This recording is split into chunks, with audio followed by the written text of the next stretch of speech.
Hey traders, Raghee here. Welcome to Charts and Coffee. Oh, that's not what I wanted to do. Let's try that. All right, there we go. Happy Thursday, everybody. Hope everyone is doing well. Welcome to the pregame show. All right, so let's take a look at what we've got coming up today in terms of hot zones on the calendar. We'll jump on over to Forex Factory. We actually have a total of 5 FOMC chuckleheads today, and that kicks it off already, by the way, with the ECB monetary policy meeting minutes. So after the FOMC, there's really two other central banks I've been keeping an eye on. The Bank of Canada, because it has been creating quite a bit of volatility for the US market, and then the European Central Bank, ECB President Lagarde, 8:15 this morning. We had unemployment claims, Philly Fed manufacturing, and then we still have to come, as if there isn't enough going on today by way of shenanigans. We've got the existing home sales, leading index, natty gas storage numbers, and then it seems like every single FOMC speaker has to be in front of a mic today, and you'll see that kicks it off from Waller, Bowman. We've got Harker, and I'm trying to think who else we've got here, but we've got plenty of FOMC speaking events today. There's Bowman at 3 p.m. Yeah, bananas. And if that isn't enough, you take a look at the Estimize calendar. I've talked a lot about this one. I just use my free stock twits. The Meester, Logan, Bostic, Harker, Waller, Bowman. Golly. So the whole band's there. Thanks, bot. So if you take a look at the Estimize calendar, and I'm just waiting for the login here. So I just use my stock twits to log into Estimize. It's a free service. I also have a premium service, and I think I'm a big fan.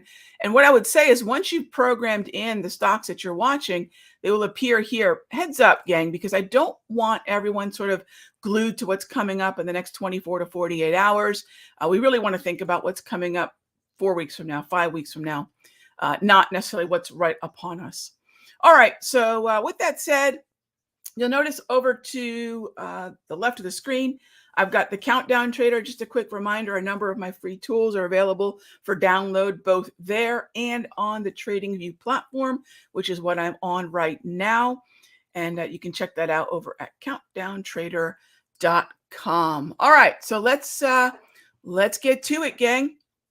We're going to take a look at just 3 symbols. It's kind of how I can look at the market and get a feel for what's going on. Of course, the 8:30 hot zone, a pretty sedate reaction. It's a 5-minute chart with the hourly price movement ranges on there. Pretty quiet reaction there. Overall, we know we've had a little bit of a pullback as of late in the S&P. But again, remember, a down day, the question I ask myself is, have we gone anywhere new? Is yesterday, we take a look, and today, are we going anywhere new? Are we taking out, for example, the high that we established on Tuesday?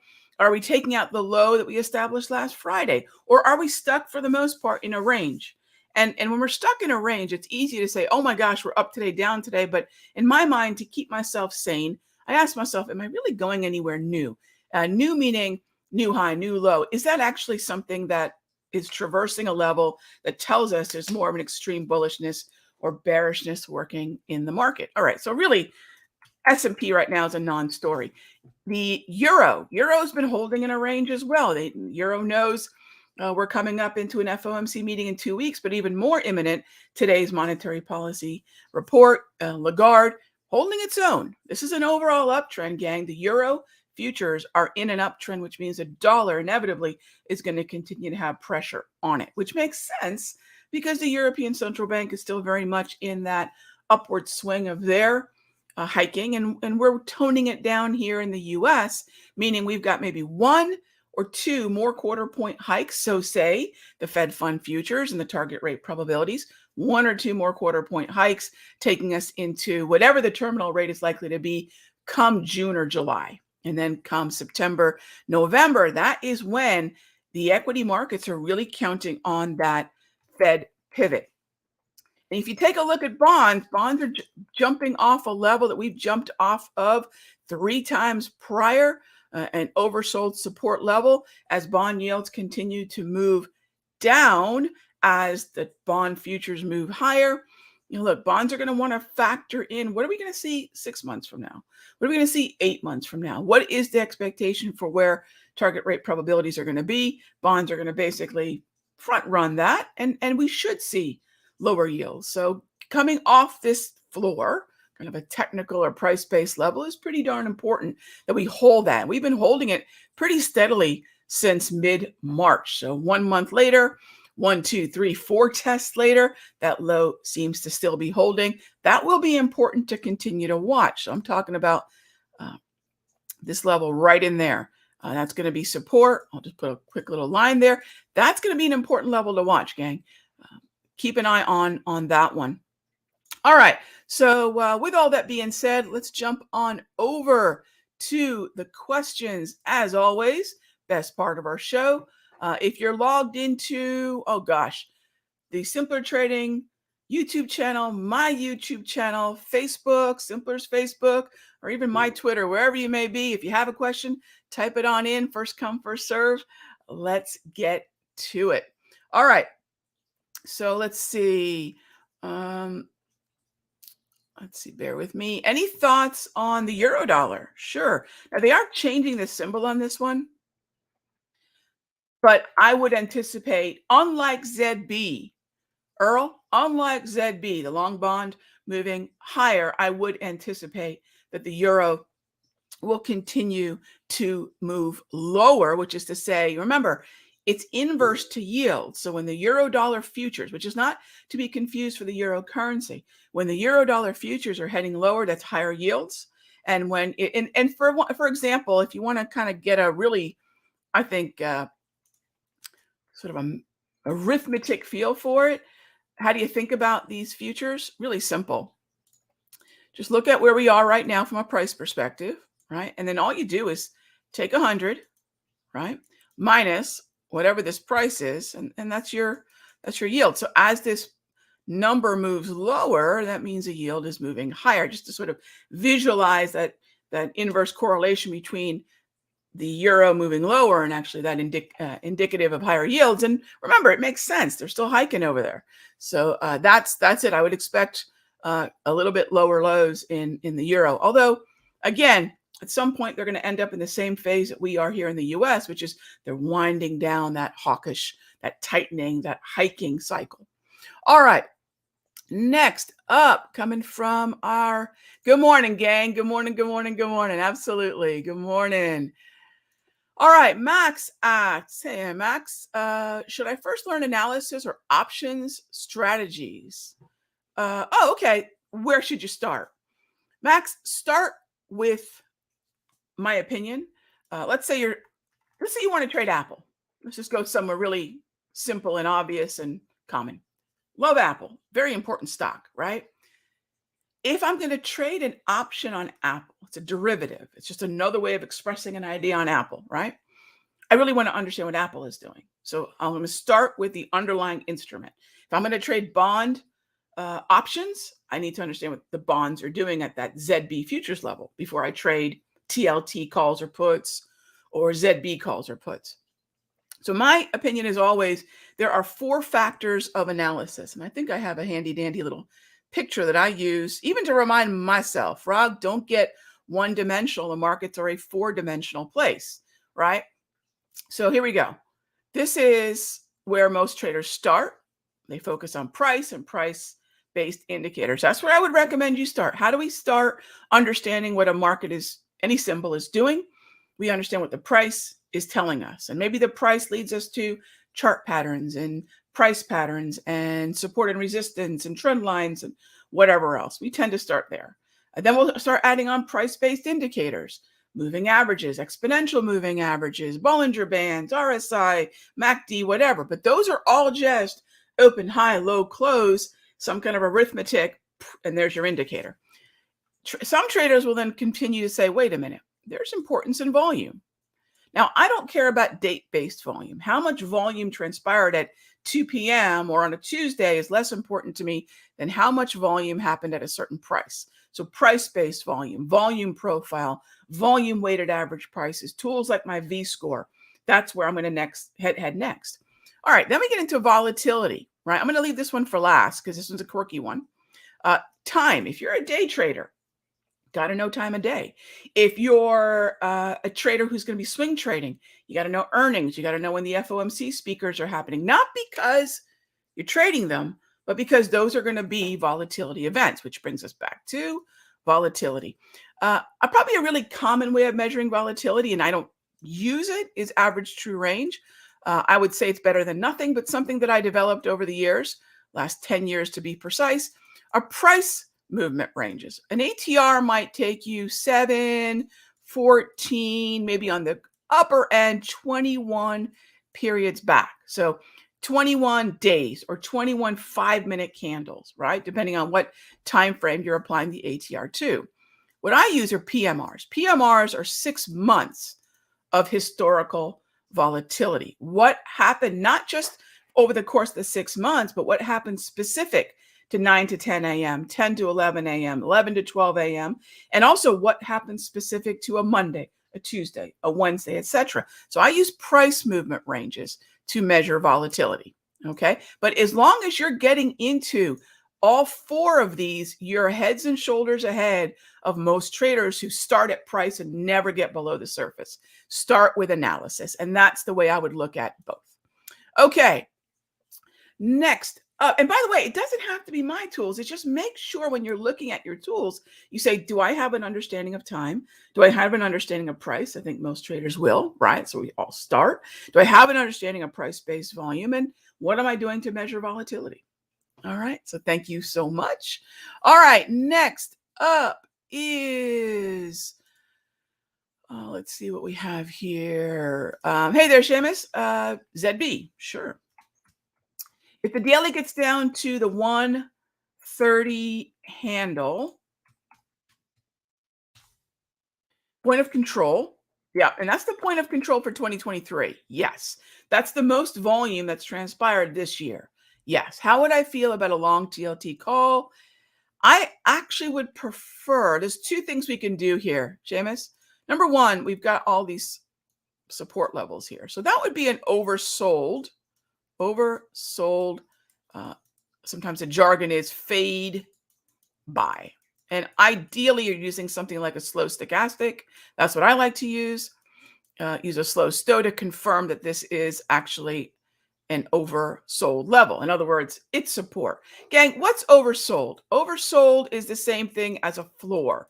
The floor is the same thing as buyers. Buyers are the same thing as demand. Demand is the same thing as support, right? Whatever word resonates with you, go for it. But it's all the same thing. So in a choppy market, which is what I have right now, based on the yellow trend of the multi, oversold, overbought assessment using, say, a slow stow is great. Okay, what is oversold? Again, it's a floor. How is a floor created? People are buying. There's a bid. Bid holds price up, right? So they're buyers. Buyers are what? Buyers create demand, right?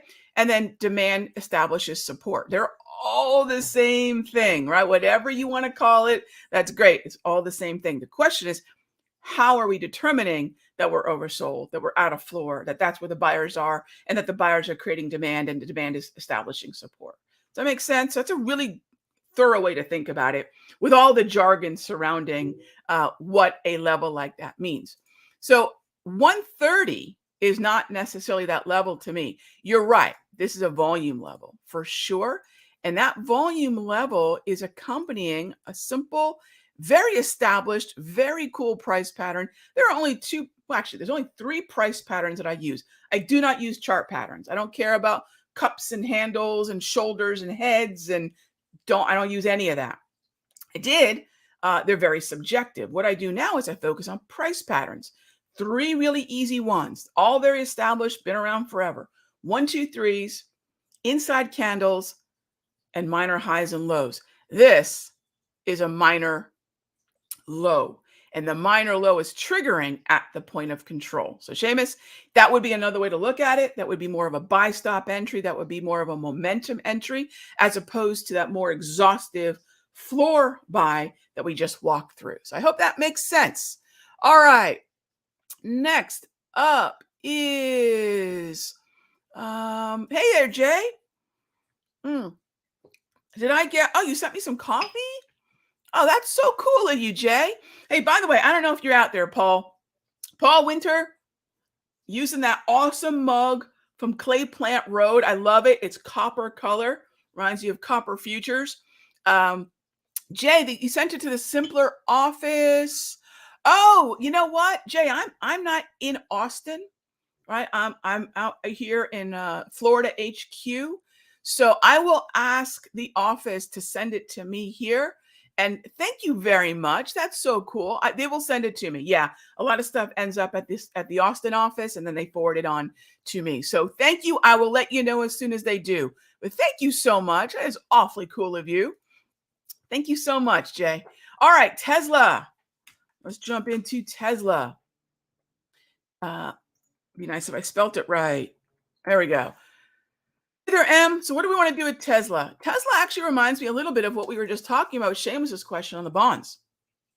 Take a look at the Darvis level. Take a look at the Darvis, and then take a look also at the daily price movement range.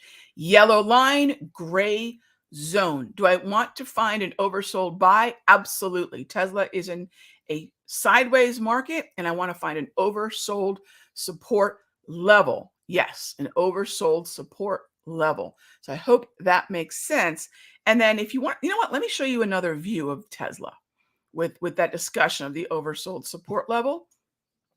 Okay, so let's go on over to, here we go. All right. Take a peek. So this is a little bit busier a chart, granted, but let me just tell you what's on here. 200 propulsion. Okay, you can download that for free from TradingView. You can download that for free from Countdown Trader. Gang, a lot of the tools on my chart I've given away for the better part of 6 years now. Even longer if you've been following me, with Grab and Wave going back 20 plus years.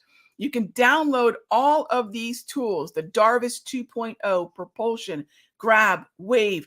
This is a 21K 3D slow stochastic, right? A lot of these are things you can put on your chart for free.